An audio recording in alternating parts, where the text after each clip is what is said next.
Going up this hill, look for mushrooms up on the hill. As it's crossing this little gully here, I've seen that deer there. EHD is a virus that is being transmitted by a small biting fly called a midge. And you can see there's no broken legs on it. There's no sign of any injuries of any kind from a car. When the fly bites a deer, the deer becomes infected, and if the deer is going to die, it dies relatively quickly within a week of being bitten by the fly. Right over here, another one. What happens, the deer will develop a lot of internal bleeding, they develop a high fever, and then they seek out water, and that's where most people are finding them, is near dead near the water. Within a short, maybe 30, 40 yard distances, you got 3 dead ones, and this ditch goes quite a ways up and down. Yeah, it's not good. Could it get to the farm animals too?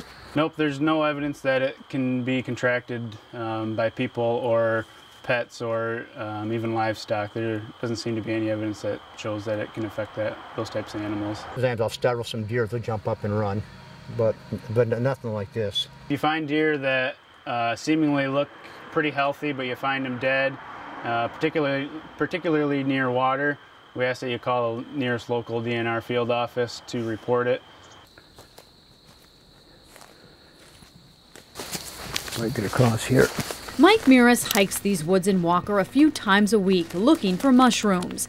He often sees wildlife, but this time he was startled by what he found. You know, when you see 3 of them. The deer were dead. I never seen anything like it. All 3 were near a creek that runs through the woods. They didn't have any visible injuries. I believe it's all related to that disease.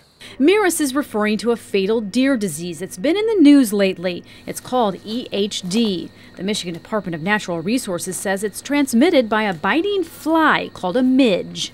What happens, the deer will develop a lot of internal bleeding, they develop a high fever, and then they seek out water to cool down. We've got confirmations over into Muskegon County and Ottawa County. So. There have been about 2,700 dead deer found in 19 counties. This year, it's much more widespread. We think it has a lot to do with the hot, dry summer. The DNR says the disease only affects deer. Nope, there's no evidence that it can be contracted by people or pets or even livestock. The deer Mike Miras found do not need to be tested. There have already been confirmed reports of the disease in Kent County.